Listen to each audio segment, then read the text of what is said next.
On a quiet winter evening, when snow covered the world in a blanket of white, two children named Violet and Peony lived with their parents in a warm old house.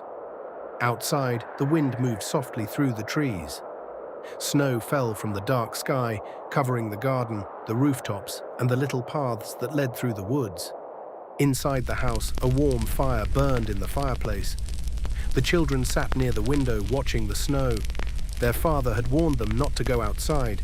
The night was far too cold, but Violet and Peony could not stop thinking about the snow. It seemed to call to them. At last, when their parents were busy inside the house, the two children quietly slipped outdoors. The cold air touched their faces. The garden looked completely different beneath the moonlight. Everything was white and silent. The children began to play.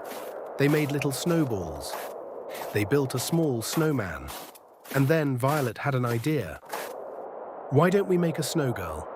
Peony's eyes filled with excitement. Together they began shaping the snow.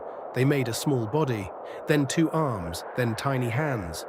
They carefully shaped a beautiful face. For her hair, they used soft dark leaves. For her eyes, they found two small pieces of coal. And around her neck, they placed a little scarf.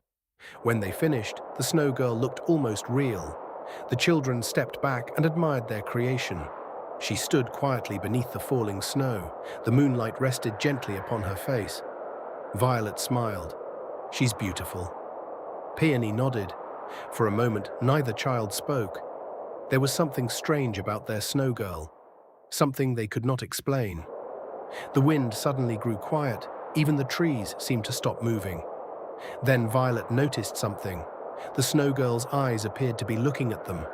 Violet blinked. She looked again. The eyes were still.